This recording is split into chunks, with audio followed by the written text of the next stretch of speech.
আল্লাহ মাফ করুক। কয়দিন আগে, এটা হয়তো অনেকে দেখেছেন, কয়দিন আগে এক লালন ভক্ত ওই ডিসি অফিসের মিটিং এ, যেখানে আরো বহুত অফিসাররা আছে, আর্মি অফিসার, পুলিশ অফিসার, সবার সামনে স্পষ্ট বলে দিয়েছে, আপনারা যে আলোচনা করছেন লালনের ওরসে গাঁজা এবং সিদ্ধিপাতা আরো যে সমস্ত নেশাদ্রব্য চলে এগুলো বন্ধ করবেন।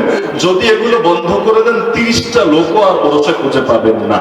আমার ভালো লেগেছে যে কথাটা সত্য কথাই বলে ফেলেছে, লুকোচুরির কিছু নাই, দিলে যা আছে বাস্তবেও তা বলে ফেলেছে যে লালনের এত ভক্ত, ওরসে এত মানুষ, কিন্তু সব হলো আসলে দ্বীনের টানে না, কোরআনের টানে না, সুন্নাহর টানে না, নামাজের টানে না, জিকিরের টানে না, বরং সব হলো গাজার টানে।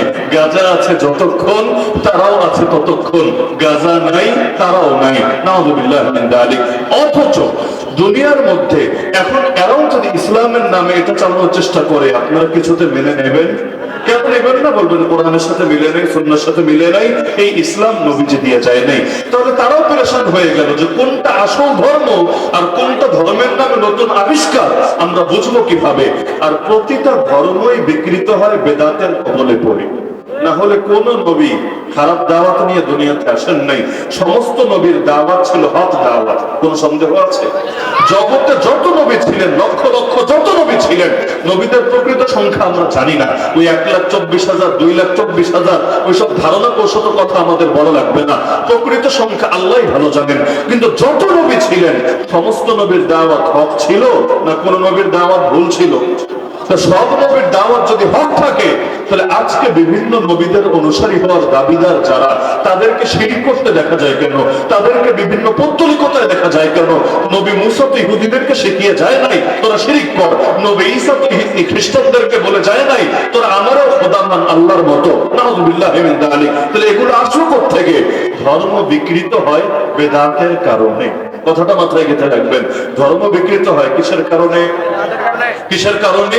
বেদাতের কারণে। আর বেদাত কারে বলে? যেটা ধর্মের অংশ না কিন্তু মার্কেটে চালানো হয় ধর্মের নামে।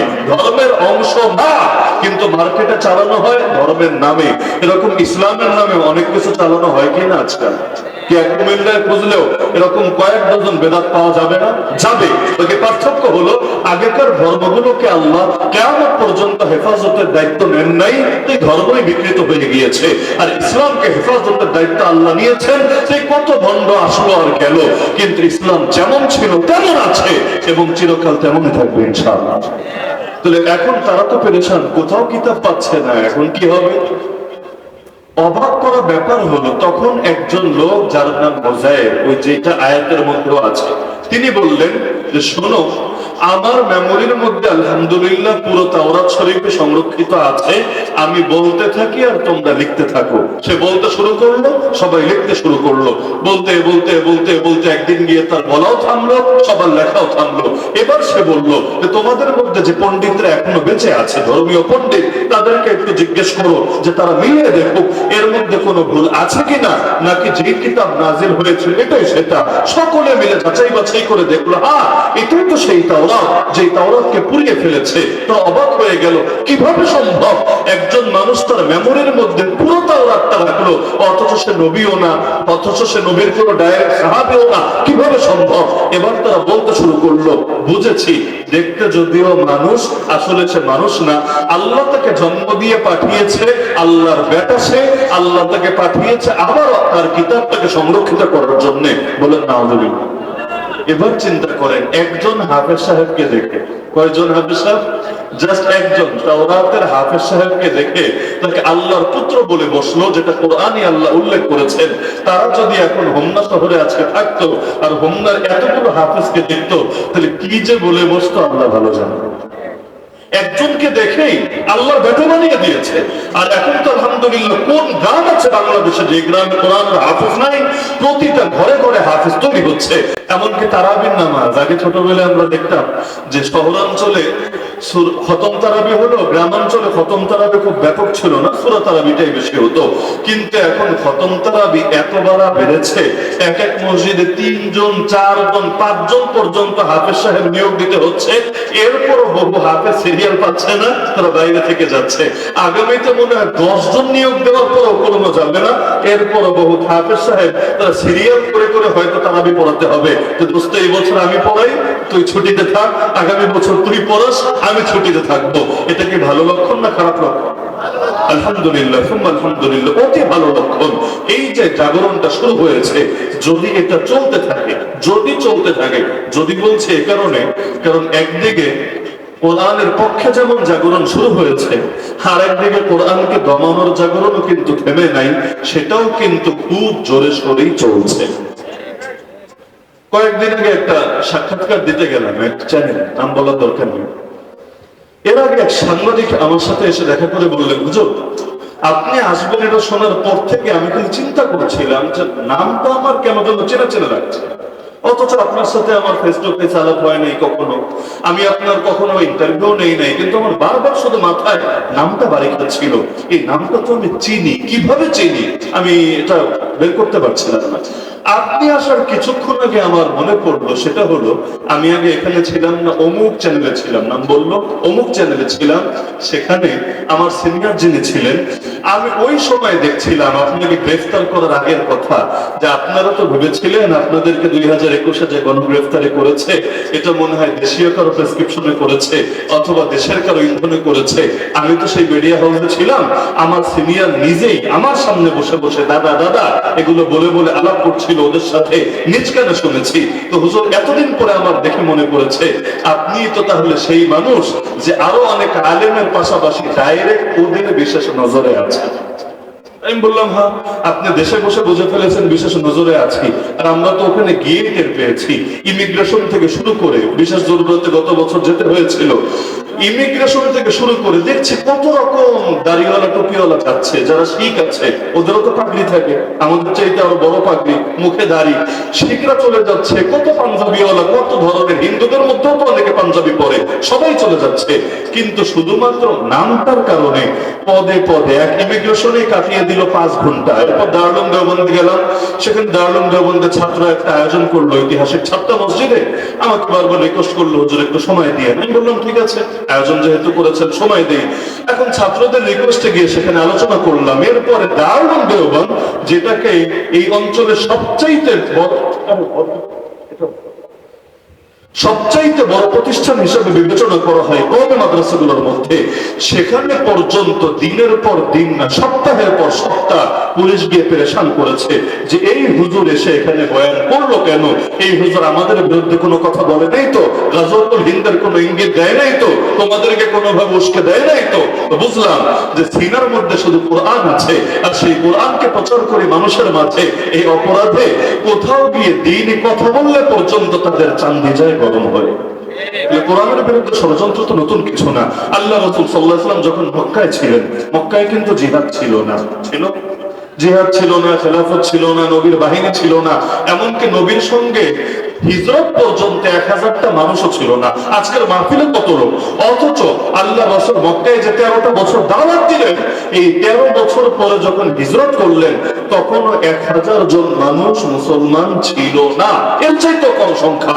কিন্তু এরপরও সেই মক্কায় নবীকে পিটানো হয়েছে নাকি হয় নাই, নবীর গায়ে হাত তোলা হয়েছে নাকি হয় নাই, এমনকি লোকে বলে এক হাতে নাকি তালি বাজে না, অথচ আবু জাহালরা এক হাতে তালি বাজিয়ে দেখিয়েছে।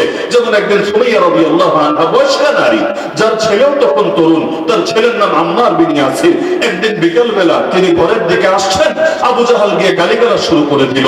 সুমাইয়া রাদিয়াল্লাহু আনহা তিনি গালির জবাবে গালি দিচ্ছেন না, তিনি একদম চুপ আছেন। আবু জাহাল একা একা গালি দিয়ে বেশি মজা পাচ্ছিল না, হাতের মধ্যে বর্ষা ছিল, বর্ষা, সেই বর্ষাটা নিয়ে এমন জোরে সেই সুমাইয়া রাদিয়াল্লাহু আনহা লজ্জাস্থানে আঘাত করলো, সেই নারী সেখানে লাফাতে লাফাতে তোরপাতে তোরপাতে জায়গায় শহীদ হয়ে গেল। এজন্য সকলেই জানেন ইসলামের প্রথম শহীদকে এই সুমাইয়া রাদিয়াল্লাহু আনহা। অথচ কেন মেরেছে আবু জাহাল? নিজ হাতে মেরেছে। কিন্তু কেন মেরেছে? এজন্য মারে নাই যে তার সাথে যুদ্ধ হয়েছে, এজন্য মারে নাই যে যুদ্ধের ময়দানে হঠাৎ সামনে চলে এসেছে, বরং এজন্য মেরেছে সে গালি দিচ্ছিল। গালির জবাবে কেন তিনি দুইটা কথা শোনাচ্ছিলেন না? এতে ত্যক্ত হয়ে বিরক্ত হয়ে নিজ হাতে তাকে জায়গায় হত্যা করে ফেলেছে। এমনকি হামজা রাদিয়াল্লাহু আনহু যে মুসলমান হয়েছিলেন সবাই জানেন, হামজা রাদিয়াল্লাহু আনহুকে সাইয়্যিদুশ শুহাদা বলা হয়, সব শহীদদের সেরা শহীদ তিনি। এই হামজা রাদিয়াল্লাহু আনহু যে মুসলমান হয়েছিলেন কিভাবে? তিনি কেন ওয়াজ শুনে প্রভাবিত হয়ে মুসলমান হন নাই, কারণ দাওয়াত পেয়ে কনভিন্স হয়ে মুসলমান হন নাই, বরঞ্চ আবু তালেবের মৃত্যুর পর একদিন তিনি গিয়েছেন শিকারে, তিনি মক্কায় নাই। এদিকে আল্লাহ রাসূল বিকাল বেলা তিনি যাচ্ছেন বাড়ির দিকে, হঠাৎ করে আবু জাহাল সামনে পড়ে নবীর গালিগালাজ শুরু করে দিল। সুমাইয়া রাদিয়াল্লাহু আনহাকে তো আগেই মেরেছে, এবার নবীর গালিগালাজ শুরু করলো। আল্লাহ রাসূল কি গালির জবাবে গালি দিতেন? আরে বলেন না, গালি দিতেন? আমার নবীর জবান থেকে কখনোই একটা খারাপ শব্দ বের হতো না।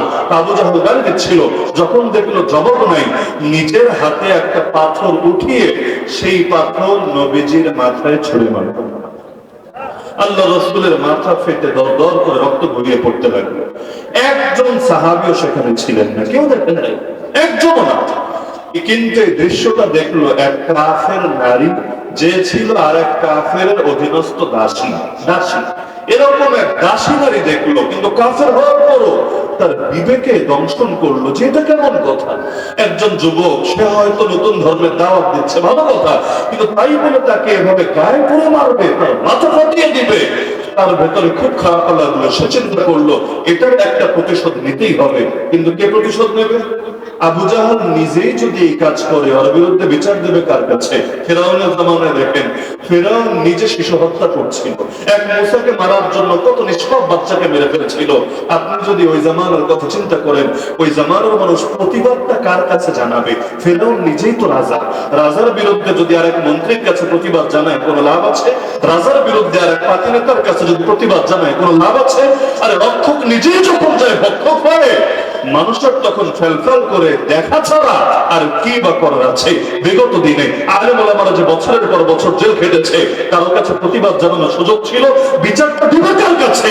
আলহামদুলিল্লাহ, দুনিয়ার কারো কাছে বিচার দেওয়ার সুযোগ ছিল না বলে শেষ রাতে জায়নামাজ বিছিয়ে তাহাজ্জুদের নামাজ পড়ে একটা বছর পর্যন্ত তো কাশিমপুরে নিজেরা দেখেছি, ওই জায়নামাজ বিছিয়ে নামাজ শেষ করে গভীর রাতে বুড়া বুড়া আলেমরা, যাদেরকে আমাদের বাপের বয়সী, এইরকম আলেমরা যখন শেষ রাতে নামাজ পড়ে হাত দুটো তুলে একটা চিৎকার দিত, আল্লাহ, ওই আওয়াজটা শুনলেই কলিজায় মোচড় দিয়ে উঠত, আর দিন সাক্ষ্য দিত এই বদদোয়া তার উপর পড়েছে, ওর এমন নির্দিষ্ট ফয়সালা হবে যেটা জাতির পর জাতি সেটা ইতিহাসে লিখে রাখবে। হাদিসের মধ্যেও নবী জানিয়েছেন, মাজলুমের বদদোয়াকে ভয় করে চলবা, কারণ মাজলুমের বদদোয়া আল্লাহর মধ্যে কোনো পর্দা থাকে না। আরে বাকি দোয়া কবুল হবে কি হবে না বহুত ব্যাপার স্যাপার আছে, পাপের কারণে অনেক সময় দোয়া ঝুলে থাকে, বহুত কারণে বহুত কিছু থাকে। কিন্তু মাজলুম যদি কাফেরও হয়, মাজলুম যদি বেঈমান হয়, কিন্তু সে যদি মাজলুম হয়ে জালেমের বিরুদ্ধে বদদোয়া দেয়, বদদোয়া বের হতে দেরি হয়, জালেমের ধ্বংসের ফয়সালা হতে দেরি হয় না। এটাই আছে, ইসলাম জিন্দা হতা হ্যায় হর কারবালা কে বাদ। প্রতিটা কারবালার পরে ইসলাম জিন্দা হয়। কিভাবে? কারণ কারবালায় যদিও বাহ্যিকভাবে বিজয় চোখে দেখা যায় না, কিন্তু এই মাজলুমরা যে জান দিয়ে যায় আর আল্লাহর কাছে বিচার দিয়ে যায়, ওই বিচারই জামান আর ইয়াজিদদের পতন ডেকে আনে। আর সবকিছু কার নিয়ন্ত্রণে? এজন্য একটা যে ব্যাপারে খুব সাবধান থাকবেন, আল্লাহর রাস্তে ইমামরা লিখে গিয়েছেন যে কোন মুসলিম বাদশা যদি জালেম হয় আর কোন কাফের বাদশা যদি ইনসাফকারী হয়, আল্লাহ ওই কাফের বাদশার রাজত্বকে টিকায় দিবেন আর মুসলিম বাদশার রাজত্বকে ধ্বংস করে দিবেন। কেন? কারণ জগতের একটা নিজাম আছে, আল্লাহ জগৎকে একটা নিজামের অধীন বানিয়েছেন। যেমন দেখেন, আপনি ইতিহাস ঘাটলে এমনও পাবেন যে কোন কোন নবীর স্ত্রী অমুসলিম ছিলেন, এমন পাবেন। ওই শরীয়তে এটার অনুমতি ছিল, তারা বিয়ে করেছেন। কিন্তু এমন কোন নবীর নাম আপনি পাবেন না যার স্ত্রীর চরিত্র খারাপ ছিল, বেশ্যা হোক, পতিতা হোক, অথবা চরিত্রের কোনো দাগ ছিল, এমনটা পাবেন না। অমুসলিম বউ এটা পাবেন, কিন্তু বেশ্যা নারী এটা পাবেন না। দুইটার মধ্যে পার্থক্য আছে। কারণ অমুসলিম হওয়া এটা মানব সমাজে সবার চোখে খারাপ না, মুসলমানের চোখে খারাপ। কিন্তু বেশ্যা হওয়া, পতিতা হওয়া, দুশ্চরিত্র হওয়া এটা মানব সমাজে সকলের চোখেই খারাপ। তো নবীদের সঙ্গে যদি এমন কোন দাগ থাকে যেই দাগ মানুষের নজরে খারাপ, তাহলে তাদের দাওয়াত মানুষ গ্রহণ করবে? তাদের দাওয়াত গ্রহণ করবে? কোনো প্রশ্নই তো আসে না। এজন্য আল্লাহ তাদেরকে এগুলো থেকে পবিত্র রাখে। এজন্য কোন মুসলিম বাদশা যদি জালেম হয়, ধ্বংস হবেই হবে। আবার কোন কাফের বাদশা যদি ইনসাফকারী হয়, জগতের মধ্যে তার রাজত্ব হয়তো দীর্ঘস্থায়ী হবে। এজন্য জুলুমের ব্যাপারে সাবধান। নিজে মাজলুম হন, সমস্যা নাই, মাজলুম হন, সমস্যা নাই, কিন্তু আল্লাহর ওয়াস্তে কখনো জালেম হবেন না। আল্লাহর ওয়াস্তে কখনো জালেম হবেন না। না কারো জানের উপর জুলুম, না কারো মালের উপর জুলুম, না কারো ইজ্জতের উপর জুলুম। অনেকেই বলবেন, হুজুর আমি কারো উপর জুলুম করি না। আরে মানে কি? আপনি হয়তো কারো গায়ে হাত তোলেন না, কাউকে পিটান না, কাউকে মারেন না, এটাই তো। কিন্তু আপনার দ্বারা কতজনের ইজ্জত নষ্ট হয়। আপনি গীবত করেন না, আপনি গীবত করেন না, আপনি চগলখড়ি করেন না, আপনি মানুষকে অপমান করেন না। ওয়াইলুল লিকুল্লি হুমাযাতিল লুমাযা, এই সূরা কে না পারেন? অর্থ কি? এই একটা আয়াতের অর্থ ভাষায় গিয়ে আজকে দেখেন আল্লাহ বলে দিচ্ছেন, ওয়াইলুন, ধ্বংস হোক, ধ্বংস হোক, লিকুল্লি হুমাযাতিল লুমাযা, প্রত্যেক এমন ব্যক্তি যে মানুষকে সামনে অপমান করে অথবা পেছনে অপমান করে। গীবত করলে পেছন থেকে, আড়াল থেকে অপমান করা হয়, আর সামনাসামনি অপমান করলে তো অপমান হয়। এই জিনিসগুলো আমরা আমাদের দ্বারা হয় কি না? আল্লাহ মাফ করুক। এজন্য গীবত কিন্তু জিনার চাইতেও খারাপ। গীবত জিনার চাইতেও খারাপ। বলবেন কেন? জিনার চাইতে কি গীবতের আসলে পাপ বেশি? ঝামেলা দুই জায়গায়। এক নম্বর হলো, জিনাকে মানুষ পাপ মনে করে, তাই একদিন না একদিন কারো কারো তওবাও জোটে। কিন্তু গীবতরা তো পাপই মনে করে না, তওবা আসবে কিভাবে? এই যে এখানে যারা আছেন প্রত্যেকে, আমার কথাটা খারাপ লাগলেও নিজের বিবেককে জিজ্ঞেস করেন। সেটা হলো, জীবনে বহু পাপ থেকে তওবা করি না আল্লাহর কাছে? কত পাপ থেকে তওবা করি, কিন্তু মনে পড়ে কোনদিন তওবা করেছিলেন এভাবে, আল্লাহ আমার দ্বারা অহংকারের পাপ হয়ে যায়, আল্লাহ আমার দ্বারা গীবতের পাপ হয়ে যায়, আল্লাহ আমার দ্বারা চগলখড়ির পাপ হয়ে যায়। এভাবে তওবা করেছেন কবে আল্লাহর কাছে? একটু মনে করেন। তাহলে এগুলোই অহংকার যে পাপ, এবং সবচাইতে নিকৃষ্ট পাপ। ইবলিসের পাপ কি ছিল? ইবলিস তো চুরি করে নাই, মদ খায় নাই, দুর্নীতি করে নাই, জুলুম করে নাই। পাপ কিন্তু এটাই ছিল, অহংকার করেছে, অহংকার। তো যেই পাপ, এত বড় পাপ, আল্লাহ চির বহিষ্কার করে দিলেন, ওর দ্বারা জাহান্নাম পরিপূর্ণ করবেন ঘোষণা দিলেন। ওই পাপের জন্য একবার তওবাই করলাম না জীবনে, অথচ জীবনের হয়তো আর 2-4 দিন বাকি আছে। আল্লাহ মাফ করুন। তো এক নম্বর ঝামেলা হলো, জিনাকে পাপ মনে করে এ তওবা নসিবে জোটে, গীবতকে তো পাপ মনে করে না, তওবা নসিব হবে কিভাবে? আর 2 নম্বর ঝামেলা হলো, জিনা করলে আল্লাহর হক নষ্ট হয়। সে আল্লাহর কাছে মাফ চাচ্ছে, আল্লাহ তারে মাফ করেও দিতে পারেন, করেও দিতে পারেন।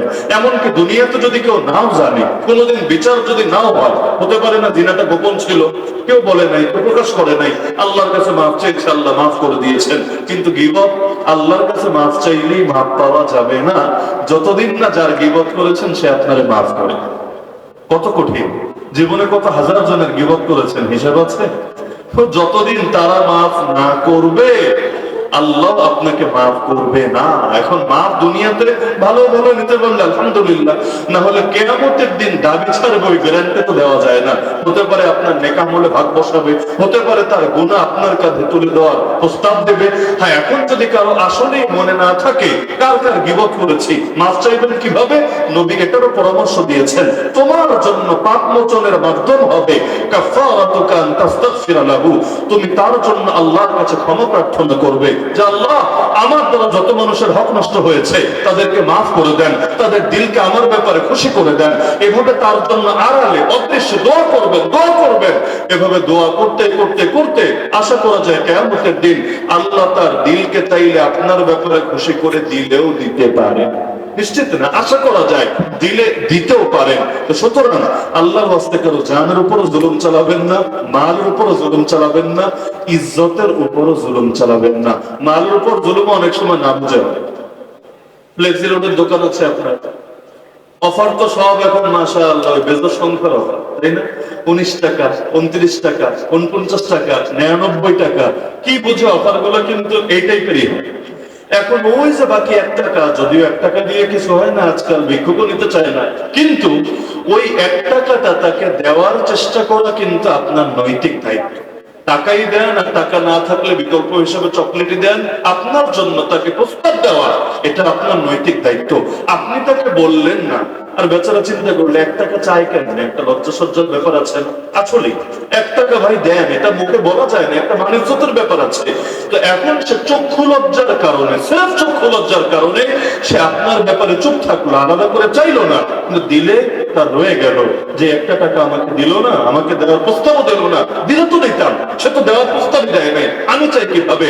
ওই যে 1 টাকা 1 টাকা 1 টাকা করে যে পাওনাদাররা জমছে, কিয়ামতের দিন ওরাই আপনার জান্নাতে থেকে বঞ্চিত হওয়ার কারণ হলেও হতে পারে। এজন্য মানুষের একটা টাকাও যাতে দিলের খুশি ছাড়া আপনার পেটের মধ্যে, পকেটের মধ্যে না ঢোকে। শুধু মৌখিক খুশি হলে হবে না।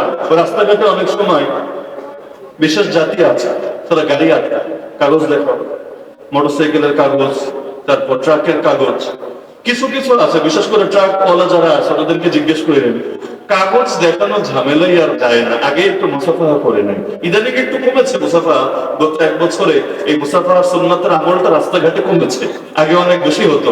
বিশেষ করে আমরা যারা সারা রাত রাস্তায় থাকি, রাত 2টা 3টা সবসময় দেখতাম মাশাআল্লাহ নবীর সুন্নতের প্রতি কত মহব্বত মানুষের, গাড়ি থামায় পর্যন্ত নবীর সুন্নতের উপর আমল করে, 2 হাত দিয়ে মুসাফাহা করে। তো এখন এই যে মুসাফাহা গুলো যারা করে, অনেক সময় তারা জিজ্ঞেস করে, মনের মধ্যে দাবি নেই তো? জিজ্ঞেস করে না? আলাদা করে জিজ্ঞেস করে, ভাই 500 যে দিলা, 1000 যে দিলা, আমি তো চাই নাই, তুমি জোর করে দিচ্ছ। মামলা থেকে বাঁচার জন্য মানুষ 1000 কেন 2000ও দিতে রাজি হয়ে যায়। অনেক সময় জিজ্ঞেস করে, দিলে দাবি নাই তো? সে বলে, না স্যার, কেন দাবি থাকবে? আপনি চা খাবেন, আপনি খাওয়ার, আমি খাওয়াতে এক কথাই, চা খাইতে তো 500 লাগে না, এটা জাস্ট কথার কথা। আপনি চা খাবেন, এটা চা খাওয়ার জন্য দিলাম। এখন সে ভাবছে আমি তো তার মুখ থেকে সন্তুষ্টি আদায় করে নিয়েছি, সে তো বলে দিচ্ছে তার কোনো দাবি নাই। আপনি একদিকে রাখেন এই বুঝটা, আর একদিকে রাখেন নবীর হাদিস। নবী স্পষ্ট বলেন, লা ইয়াহিল্লু মালু মরিইন মুসলিমিন ইল্লা বিতিবি নাফসিহি। দিলে খুশি না থাকলে কোন মুসলমানের মাল হালাল হয় না। আপনি তার মুখের খুশি বের করলেন, তো দিলের খুশি নিশ্চিত হলেন কিভাবে? দিল থেকে যদি সে খুশি না হয়, কিয়ামতের দিন এটার জন্য আপনার জান্নাত আটকে যেতে পারে। ওই মাসালা তো আছে যে হুজুর ঘুষ দেওয়ার হুকুম কি, ওইটা তো আছে, হাদিসে আছে যে ঘুষ দেয়, যে ঘুষ নেয়, উভয়টাই হলো জাহান্নামী। আর ঘুষের ক্ষেত্রে আরো কিছু মাসালা থাকে, যেমন নির্বাচনের সময় অনেকে ঘুষ বিলায় না, এলাকায় গিয়ে নির্বাচনের আগের রাত তো মাশাআল্লাহ টাকা বিতরণের রাত, 500 করে, 500 আগে চলতো, এখন না 500তে হবে না, বা এই সামনে 500তে হওয়ার কথা না, 1000 2000 বড় নোট ইদানিং চলে। এগুলো নিয়ে কত মানুষ যে মাসালা জিজ্ঞেস করে, মুফতি সাহেব বলেন তো, টাকা খেলে কি ভোট দেওয়াটা আসলে জরুরি? আপনারা বলেছেন কিনা আমি জানি না, আমাকে বহুজন জিজ্ঞেস করেছে যে টাকা খেলে ভোট দেওয়াটা কি আসলে জরুরি। আমি বলি, ভাই 1 নম্বরে টাকা খাওয়াই তো জায়েজ নাই, কারণ হলো এটা তো হাদিয়া না ঘুষ, এটা সবাই বোঝে। নাম যেটাই হোক, বৃক্ষ তোমার নাম কি বলেন না, বৃক্ষ তোমার নাম কি, ফলে পরিচয়। এখন নাম তুমি কি দিলা বিষয় না, এটা বাস্তবে কি ঘুষ না? আরে বলেন না, ঘুষ না? যদি এটাকে হাদিয়াই ধরো তাহলে তো আরো জটিল। কেন? কারণ হাদিয়ার কোনো বিনিময় হয় না, হাদিয়া হয় কিন্তু মহব্বতের জন্য।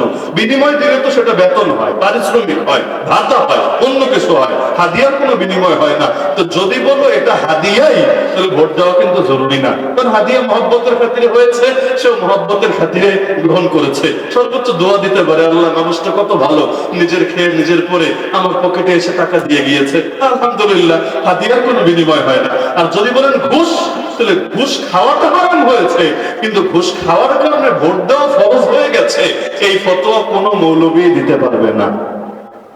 এখন আমাকে কেউ জিজ্ঞেস করলে আমি এটা বলে দিই। কেউ কেউ দুষ্ট ছেলে পেলে আছে, ওরা বলে হুজুর তাহলে পাপ তো জীবনে কম করি নাই, বহুত পাপই করেছি, তাহলে এরকম চান্সে পেলে টাকাও খাবো, ভোটের ভোটও দিব না, দুইটাই হয়ে গেল। আর সমাধান তো জেনেই গেলাম যে টাকা খেলে ভোট দেওয়া ফরজ ওয়াজিব হয় না, এখন ভোটটা তো আমি ঠিকভাবে দিতে পারি, তো টাকাও খাবো, ভোটের ভোটও দিব না। আল্লাহ মাফ করুক আমাদেরকে। তো বলছিলাম যে নবীকে যে মক্কার যুগে নির্যাতন করা হয়েছে, সেই সময় জিহাদ ছিল না, খেলাফত ছিল না, বাহিনী ছিল না, নবীর দ্বারা ওদের কোনো আশঙ্কা ছিল না, তারপরও কেন মেরেছে? জবাব কিন্তু একটাই, নবীর আদর্শের কারণে, কোরআনের আদর্শের কারণে। কোরআনের শব্দ নিয়ে তার চুলকানি ছিল না। এই আবু তালেব, আবু জাহাল, এরা যে নবীর বিরুদ্ধে অবস্থান নিল, আপন চাচা হয়ে পর্যন্ত নবীর ধর্ম থেকে দূরে থাকলো, কি জন্য? ঝামেলা কি শুধু এখানে ছিল যে আল্লাহ নবী কিছু শব্দ বলছেন, লা ইলাহা ইল্লাল্লাহ, এই শব্দ মাইনে নিলে কি সমস্যা? বাংলাদেশে অনেক হিন্দু কালেমা পড়তে পারে, জানেন কি না আপনারা? সুন্দরভাবে, শুদ্ধভাবে পারে, শুদ্ধভাবে। এমন বহুত হিন্দু আছে একদম বিশুদ্ধ উচ্চারণে মাথা সিফাত সহ শোনায় দেবে লা ইলাহা ইল্লাল্লাহ মুহাম্মাদুর রাসূলুল্লাহ। তো কি এটা শোনানোর কারণে সে মুসলমান হয়ে গেছে, সে ইমানদার হয়ে গিয়েছে? আরে কাহিনী আসলে বাক্য নিয়ে না।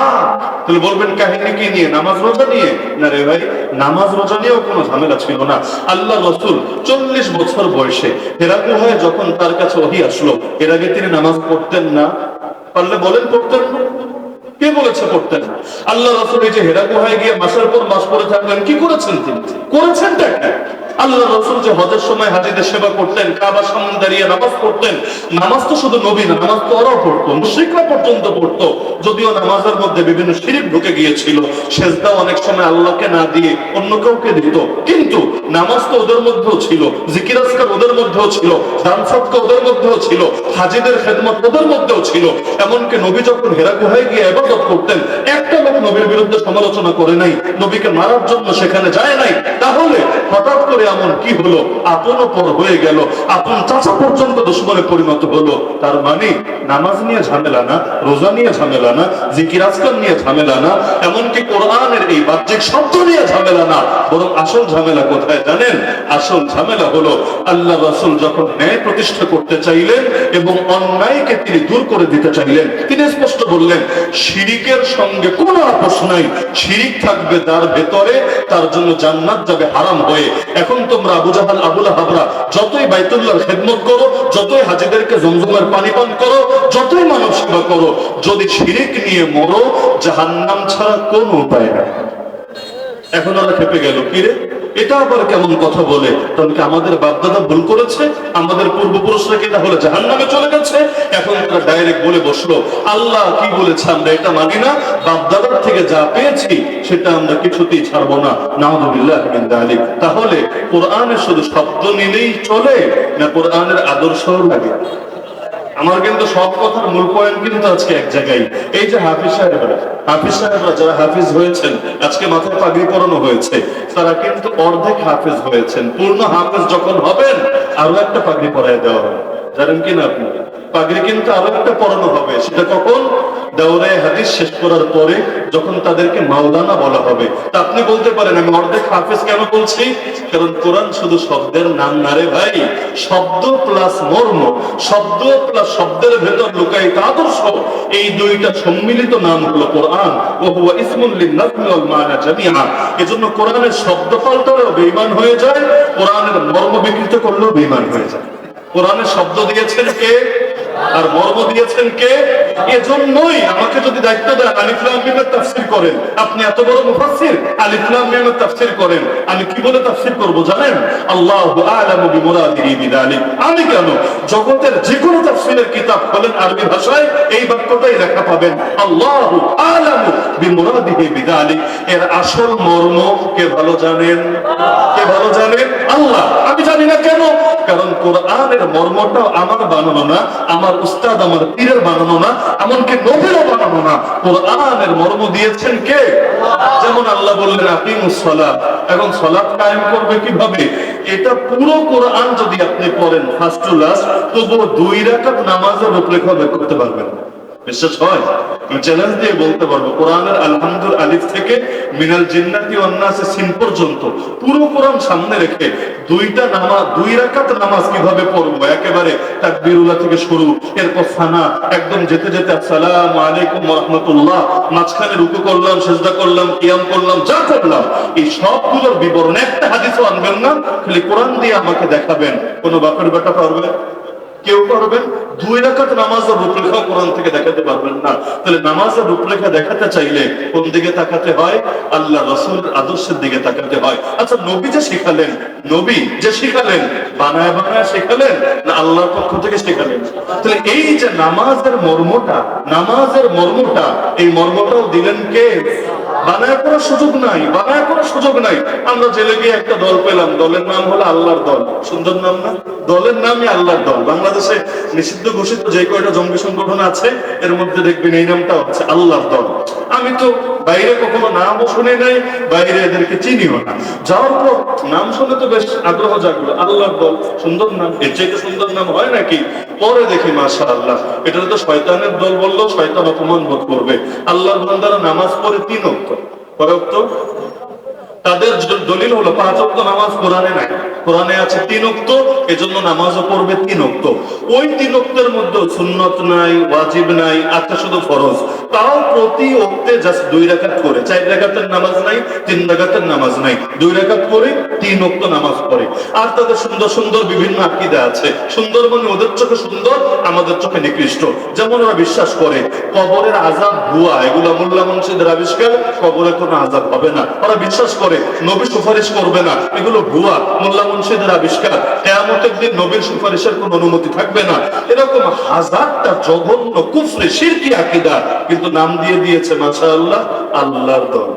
এদিকেও আছে কিনা আমি জানি না, খুলনায় আছে কিনা বা কুমিল্লায় আছে কিনা আমি জানি না। ওই জেলে যাওয়ার আগে আমি নিজেও দেখতে পাই না, কিন্তু জেলে গিয়ে দেখি না সংখ্যাটা একেবারে কম না, বহুত আছে। অথচ এগুলারে জঙ্গি সংগঠন হিসেবে সরকার নিষিদ্ধ করেছে, অথচ এদেরকে মুসলমান বললেই যে বলবে ওরা ঈমান নষ্ট হওয়ার আশঙ্কা আছে।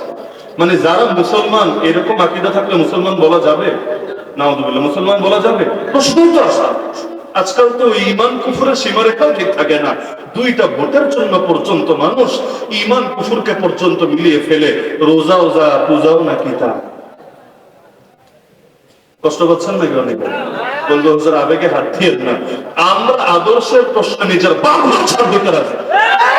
আরে ভাই, তুমি যে দলের হও, যেই মতের হও, যেই ধারার হও, আর যা ঠিকাদার নিজের দাবি করো, যদি তুমি হিন্দুকে খুশি করতে গিয়ে আল্লাহকে নারাজ করে ফেলো, হিন্দুকে খুশি করতে গিয়ে ইসলামের বিপক্ষে কথা বলো, তাহলে কিন্তু আমরা তোমার দলের নাম দেখে, তোমার আদর্শের নাম দেখে কিছুতেই এই ব্যাপারে ছাড় দিতে রাজি না।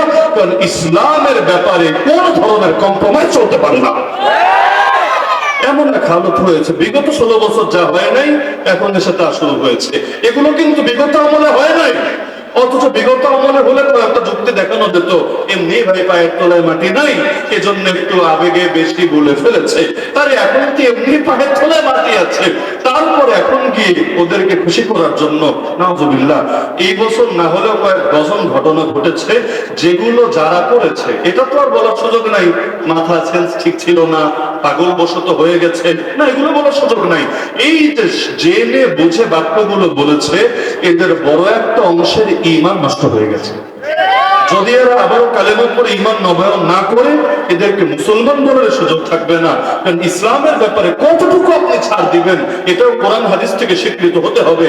আপনি যদি এখন রোজা আর পূজা, ঈশ্বর আর আল্লাহ সব মিলামিশে একাকার বানায় ফেলেন, আর জাস্ট মুদ্রার এপিঠ ওপিঠ বলে চালানোর চেষ্টা করেন, তাহলে সব নবীদের দাওয়াতই তো ভাই বেকার হয়ে যাবে। কারণ নবীদের মূল দাওয়াতই ছিল শিরক বিরোধী দাওয়াত, তাওহীদের পক্ষের দাওয়াত। নামাজ বহুত পড়ে, রোজা বহুত পড়ে। আপনি দেখেন আমার নবীকে আল্লাহ নামাজ দিয়েছেন কবে? মক্কার শেষের দিকে, মেরাজের রাত্রে। আর রোজা, হজ, যাকাত, পর্দা, মদ নিষিদ্ধ যা আছে সব দিয়েছেন মদিনায় যাওয়ার পরে। তাহলে মক্কায় নবীর মূল দাওয়াত কি ছিল? দাওয়াতই ছিল একটা, সেটা হলো শিরিক ছাড়ো, তাওহীদ ধরো, শিরিক ছাড়ো, তাওহীদ ধরো। সুতরাং শিরিককে কেউ যদি ইসলামের মধ্যে ঢুকানোর চেষ্টা করে, অথবা এটার ব্যাপারে নরমালাইজ করার চেষ্টা চালায়, কিছুতেই সে ব্যাপারে নীরব থাকার কোনো সুযোগই নেই। কষ্ট পাচ্ছেন নাকি আপনি?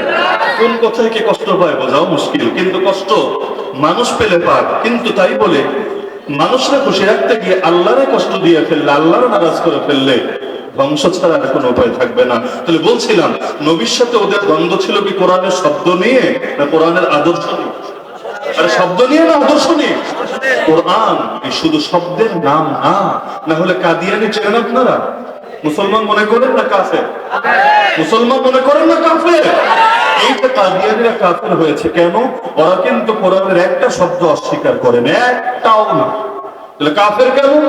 ওই কোরআনের মর্ম বিকৃত করে। ওরা বলে মুহাম্মদ সাল্লাল্লাহু আলাইহি সাল্লামকে খাতামুন নবিয়্যিন মানি, কিন্তু খাতামুন নবিয়্যিন অর্থ সর্বশেষ নবী মানি না, বিশেষ নবী, ভিআইপি নবী, সম্মানিত নবী মানি। তবে তারপরেও আর নবী আসতে পারে, আর মির্জা গোলাম আহমদ কাদিয়ানি হলো তারপরে নবী হিসাবে এসেছে। নাউযুবিল্লাহ। তাহলে শব্দ কিন্তু পাল্টায় নাই, মর্ম পাল্টা দিয়েছে। গোটা উম্মত একমত, ওরা ঈমান থেকে দূরে সরে গিয়েছে। ওদেরকে ঈমানদার কেউ যদি বলে তার ঈমানও যাবে নষ্ট হয়ে। তাহলে কোরআনের দুইটা জিনিসই ধারণ করবেন তো ইনশাআল্লাহ। তাহলে এবার আমার মূল দাওয়াত আমি দেই, সেটা হলো এক নম্বর হলো এখানে যারা আছেন প্রত্যেকে নিয়ত করেন, যেহেতু আল্লাহ এক এক আয়াতের ভিত্তিতে এক এক স্তরে জান্নাত দিবেন, প্রত্যেকে নিয়ত করেন যে যা মুখস্থ আছে তো আছে, আগামীকাল থেকে আমি একটু একটু একটু একটু করে আমার মুখস্থের পরিমাণ বাড়াবো ইনশাআল্লাহ। যদি 1 থেকে 100 আয়াত পারেন তাহলে 100 স্তর জান্নাত আপনার জন্য বরাদ্দ আছে। 101 নম্বরটাও কনফার্ম করেন না, 102 নম্বরটাও কনফার্ম করেন না। ওই টাকা পয়সার লাইনে তো কম পায় কেউ খুশি হয়ে যান না, ক্ষমতার লাইনে তো ছোটটা পায় কেউ খুশি হয়ে যান না। তাহলে জান্নাতের ক্ষেত্রে আপনি কম দিয়ে কেন খুশি হবেন? জান্নাত বাড়ানোর সুযোগ যখন আছে বাড়ানোর চেষ্টা করা উচিত না? কিভাবে? একটা আয়াত যদি শিখতে পারেন একটা জান্নাত হয়ে যাবে ইনশাআল্লাহ। দুইটা আয়াত শিখলে দুইটা জান্নাত হয়ে যাবে ইনশাআল্লাহ। তাহলে 10-20টা আয়াত শেখা সম্ভব না? আরে যারা মুরব্বী হয়ে গিয়েছেন তাদের পক্ষেও শেখা সম্ভব না? অবশ্যই সম্ভব। বলবেন হুজুর যদি ভুলে যাই? এটা অনেকে ভয় পায় যে কোরআন শরীফ মুখস্থ করলে সওয়াব বুঝলাম, কিন্তু বললে তো অনেক বড় পাপ। আমি গ্যারান্টি দিয়ে একটা তরিকা বলে দিব, এই তরিকা ফলো করলে ভুলবেন না, গ্যারান্টি দিয়ে বলবো ভুলবেন না। সেটা কি? সূরা ফাতিহাকে কে ভুলে যান? সূরা ফাতিহায় কার কার লুকমা লাগে? কারোই লাগে না। কেন? কারণ সূরা ফাতিহাটা নিয়মিত পড়া হয়। কোথায় পড়েন? নামাজের ভেতরে। নতুন করে যেই সূরাগুলো শিখবেন, 30 নম্বর পারা ছোট ছোট সূরা শিখেন, অথবা সূরা আর রহমান, ওয়াকিয়া, এরকম সুন্দর সুন্দর আপনার যেটা ভালো লাগে আপনি যাই শিখবেন, আপনাকে একটা কাজ করতে হবে, নতুন যাই শিখবেন সেটা নামাজে পড়া শুরু করে দিতে হবে। নামাজে এই জিনিস বেশি বেশি পড়বেন, কখনোই ভুল হবে না। আর নামাজে যদি না পড়ে খালি এমনি মুখস্থ করে বসে থাকেন, সেটা হয়তো ভুলে যাবেন। আমরা যখন হেফজখানায় পড়তাম, এই এলাকায় কি হয় আমি জানি না, আমরা যখন হেফজখানায় পড়তাম আমাদের উস্তাদরা নামাজের মধ্যে রুটিন করে তেলাওয়াত করাতেন আমাদের। এটা অংশ আমাদের মাগরিবের পরে বা বিভিন্ন সময় লম্বা একটা টাইম নামাজে দাঁড়ায় তেলাওয়াত করতে হবে জোরে জোরে, যাতে উস্তাদ শুনতে পান। তা আমরা ওই সময় অবাক হতাম, এমনি তো হুজুরের পড়াশোনাই, আবার নামাজে আলাদা করে পড়া লাগবে কেন? তখন না বুঝলেও এখন এসে বুঝি যে নামাজের মধ্যে যে এই জিনিস পড়া হয় আলহামদুলিল্লাহ ওই জিনিসে ভুল হয় না। এজন্য হাফিজ সাহেবরা খুব গুরুত্বের সাথে তারাবি পড়ে। দেখবেন খেয়াল করে, হাফিজ সাহেবের দরকার নেই, ওনার বহুত কাজ আছে, বহুত টাকা আছে, বহুত কিছু আছে, তারপরও উনি আগ্রহী রমজান আসলে তারাবি পড়াবে। কেন? কারণ পয়সা বিষয় না, এইখানে তার সময় দেওয়ার জন্য সময় অনেক পড়ে আছে না, এটা বিষয় না। বিষয় হলো ওই যে যেই পানাগুলো নামাজের মধ্যে পড়বে ইনশাআল্লাহ ওগুলোতে ভুল হবে না, এটা তার সিনার মধ্যে কঠিন ভাবে বসে যাবে। এজন্য যারা নিয়মিত তারাবি পড়ায় আলহামদুলিল্লাহ ওনাদের ইয়াদটা মজবুত থাকে। আবার তারাবি পড়াতে গেল এই বছর দেখবেন একই মসজিদে যদি 2 হাফেজ সাহেব থাকে, এই বছর যিনি আগে পড়িয়েছেন পরের বছর তিনি পরে পড়াবেন, সিরিয়ালটা উল্টে যায়। কেন? না হলে তো অর্ধেক কোরআন মজবুত থাকবে, বাকি অর্ধেক দুর্বল হয়ে যাবে। এজন্য আপনাদের প্রতি আমার রিকোয়েস্ট থাকবে, 1 নম্বর, আমি দুইটাই বলবো, এর মধ্যে 1 নম্বর হলো আমরা প্রত্যেকে আয়াত সংখ্যা বাড়াবো, হিফজের পরিমাণ বাড়াবো। হাফেজ শব্দের মতো 30 পারার হাফেজ হতে না পারি, অন্তত 200-400 আয়াতের হাফেজ তো হতে পারবো। তো জান্নাতে ওই 200-400 স্তর জান্নাতের উপরে উঠতে পারবো। আর যেগুলো আমরা শিখবো নতুন করে, এগুলো নামাজের মধ্যে আমরা বেশি থেকে বেশি তেলাওয়াত করব। পারবেন না ইনশাআল্লাহ? 1 নম্বর পরামর্শ। আর দ্বিতীয় এবং সর্বশেষ পরামর্শ হলো সারা জীবন কি শুধু শব্দ নিয়েই থাকবেন, না শিক্ষা এবং আদর্শ গ্রহণ করবেন? যেই জিনিসগুলো নিয়মিত বলি, নিয়মিত যেমন আল্লাহু আকবার, সুবহান রাব্বিয়াল আযীম, সুবহান রাব্বিয়াল আলা বা সূরা ফাতিহা। আচ্ছা, এগুলো শিক্ষাটা, এগুলোর মর্মটা, এগুলোর অর্থটা বুঝতে আমাদের কি বাধা, কি সমস্যা বলেন? পুরো 30 পারার তাফসীর হয়তো আমি শিখতে পারবো না, আমি সাধারণ মানুষ, কিন্তু সূরা ফাতিহার তাফসীরটা কেন আমি পড়ছি না? আমি আলেম ওলামার সাথে পরামর্শ করে আমি এটার শিক্ষা গ্রহণ করার কেন উদ্যোগ নিচ্ছি না? আপনিও বোঝেন, যেই কথা মুখ থেকে বের হয় আর যেই কথা বুক থেকে বের হয়, দুটো কিন্তু একরকম হয় না। বুকের ভেতর থেকে যেই দোয়া বের হয়, বের হতে দেরি, আল্লাহ পর্যন্ত পৌঁছতে দেরি হয় না। এই যে দোয়ায়ে মাসুরার মধ্যে কত সুন্দর দোয়া করি, দোয়ায়ে কুনুতের মধ্যে কত সুন্দর দোয়া করি, এখানে কে আছে যে আমারে বলতে পারবে সাধারণ মানুষের ভেতরে যে হুজুর দোয়ায়ে কুনুতের অর্থটা আলহামদুলিল্লাহ আমি শিখে ফেলেছি, আমার দিল থেকেই আমি দোয়াটা করি, খালি মুখ থেকে না। আল্লাহুম্মা ইন্না নাস্তাঈনুকা ওয়া নাস্তাগফিরুকা, এই সবগুলো আমার দিলের ভেতর থেকে বের হয়। কে বলতে পারবেন? আমি হাত তুলতে বলবো না, কিন্তু আপনি নিজের বিবেককে জিজ্ঞেস করেন, দেখবেন পড়তে পড়তে পড়তে বুড়া হয়ে গেলাম, কিন্তু এই 2-4টা বাক্যের অর্থটাও জানার কোনো আগ্রহই আমার ভেতরে আসলো না। এটা কি লজ্জার কথা না গর্বের কথা? আমি তো মনে করি লজ্জার কথা। এই জন্য আমার দ্বিতীয় এবং শেষ পরামর্শটা থাকবে, যতটুকু পারি রে ভাই কোরআনের শিক্ষা, মর্ম এবং আদর্শটা গ্রহণ করার চেষ্টা করি। আর না করলে কি হবে জানেন? নবীর ফতোয়া, নবী বলেন, যে ব্যক্তি কোরআনের হারামকে হালাল মনে করবে, কোরআনের উপর ঈমানই আসবে না। তার মানে মুখ থেকে যাই বলুক না কেন, কেউ যদি নিজের অজ্ঞতার কারণে কোরআনের কোন হারামকে হালাল ভেবে বসে আছে বা হালালকে হারাম ভেবে বসে আছে, তাহলে তার ঈমান কখনোই আল্লাহর কাছে গ্রহণযোগ্য হবে না। তো অতটুকু ইলম তো আমার দরকার, মাদ্রাসায় পড়া জরুরি না, কিন্তু অতটুকু ইলম আমার থাকা দরকার, যদি কোরআনের কোন হারামে আবার হালাল না ভাবি, হালালে আবার হারাম না ভাবি, বরং কোরআনের শিক্ষা, মূল শিক্ষাটা আমার ভেতরে আমি ধারণ করতে পারি। এতটুকু আশা আমি আপনাদের থেকে করতে পারি তো ইনশাআল্লাহ সবাই। কারণ নবী বলেছেন প্রতিটা মুসলমানের উপর জ্ঞান শিক্ষা করা ফরজে আইন। আপনারা সবাই তো মুসলমান, তাই না? আলহামদুলিল্লাহ বলেন, সবাই তো মুসলমান, তাই না? আলহামদুলিল্লাহ। আপনাদের ঈমানের পরে দ্বিতীয় দায়িত্ব হলো জ্ঞান শিখতে হবে, জ্ঞান। কারণ ধরেন সৌদি আরব চলে গেলেন, টাকা আছে, চলে গেলেন সৌদি, হজ যদি না শিখে যান, গিয়ে কি করবেন? হজ যদি না শিখে যান, সৌদি আরব গিয়ে করবেনটা কি আমাকে বলেন? নামাজ না শিখে যদি মসজিদে আসেন, প্রথম কাতারেও আসেন, নামাজ শেখেন নাই, কি করবেন আমারে বলেন? আল্লাহ মাফ করুক, আজকাল তো এমন এমন কাজও হয়, এই যে শিরিক টিরিকের ব্যাপারে যা হচ্ছে, এগুলো কিন্তু বড় কারণ এটাই, নিজের ইসলামের ঠিকাদার দাবি করলেও ইসলাম সম্পর্কে জানার আগ্রহে কম দিয়েছে, এজন্য হারাম রে হালাল, হালাল রে হারাম মনে করেছে। এই মাদ্রাসাগুলো থেকে যে বাচ্চারা বের হচ্ছে, আলহামদুলিল্লাহ, তারা তো কোরআনের ধারক বাহক হচ্ছে। আমরাও পিছিয়ে থাকলে চলবে না, আমাদেরও নবীর সাহাবীদের মতো মূল ইলম যতটুকু না হলে না ততটুকু হাসিল করে নিতে হবে। শিক্ষার কোনো বয়স নাই, শিখতে কোনো লজ্জার কিছু নাই। একজন আলেমের কাছে এসে যদি বলেন, লজ্জা লাগবে যে হুজুর আমার একটু কোরআন শিখায় দেন, একটু কোরআনকে বুঝায় দেন, একটু সূরা ফাতিহার মর্মটা জানায় দেন, লজ্জা পাবেন? আরে ভাই, লজ্জার কিছু নাই। জ্ঞানের ক্ষেত্রে কোনো লজ্জা নাই, বরং দুনিয়াতেই যে একটু বিনয় অবলম্বন করলেন, আল্লাহর বিনিময়ে জান্নাতের পথ আপনার জন্য সহজ করে দেবে।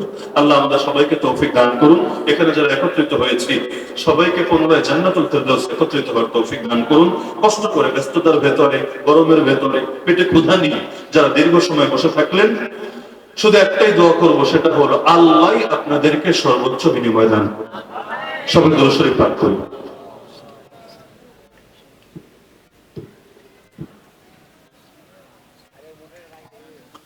আলহামদুলিল্লাহি রাব্বিল আলামিন ওয়াসসালাতু ওয়াসসালামু আলা সাইয়্যিদিল মুরসালিন। দীর্ঘ সময় কোরআনের কথা বলে এবং শুনে আমরা কিছু গুনাহগার বান্দা আপনার কাছে দুটো হাত তুলেছি। হে আল্লাহ, মেহেরবানি করে আমাদের সবার অতীতের সমস্ত গুনাহগুলোকে maaf করে দেন। হে আল্লাহ, জেনে না জেনে, বুঝে না বুঝে জীবনভর যত পাপ করেছি আপনার কাছে ক্ষমা ভিক্ষা চাচ্ছি। এই মাহফিল থেকে নিষ্পাপ হয়ে বাড়িতে ফিরে যাওয়ার তৌফিক দান করেন। হে আল্লাহ, আমাদের মা বাবা, আপনজন, আত্মীয়-স্বজন যারা কবরে চাইতে আছেন, হে আল্লাহ, তাদের কবর দরজা বন্ধ হয়ে গেছে, তাদের পক্ষ থেকে আপনার কাছে আল্লাহ আমরা ক্ষমা ভিক্ষা চাচ্ছি। তাদের প্রত্যেকের কবরকে জান্নাতের বাগানে পরিণত করেন। হায় আল্লাহ, এলাকার গোরস্থানগুলোতেও যত মুমিন মুর্দাগান শারীফ আছেন, প্রত্যেকের কবরকে নূরে নূরানি বানায় দেন। হায় আল্লাহ, একটা মাত্র জীবন, সেই জীবন দিয়ে যাতে আমরা আপনার সন্তুষ্টির পথে চলতে পারি, সেই তৌফিক আমাদের সবাইকে দান করেন। আয় আল্লাহ, আমাদের মধ্যে, আমাদের আপনজনদের মধ্যে যারা অসুস্থ, সবাইকে শেফায়ে কামিল আজল নসিব করেন। আয় আল্লাহ, দেহের রোগ থেকেও সুস্থতা দেন, আত্মার রোগ থেকেও সুস্থতা দেন। আয় আল্লাহ, সুস্থ দিন এবং সুস্থ দেহ উভয়টা নিয়ে যাতে আপনারা ইবাদত করতে পারে, সেই তৌফিক আমাদেরকে দান করেন। আয় আল্লাহ, আমাদের মধ্যে যে যে মুসিবতে আটকে আছে, সকলের মুসিবতকে আপনি দূর করেন। আয় আল্লাহ, প্রত্যেকের পরিবারে সুখ শান্তি দান করেন। আয় আল্লাহ, আমাদের সবার দিলগুলোকে এক এবং নেক বানিয়ে দেন। আয় আল্লাহ, সব হিংসা বিদ্বেষ ভুলে গোটা সমাজ যাতে ঐক্যবদ্ধ ভাবে চলতে পারে, সেই তৌফিক দান করেন।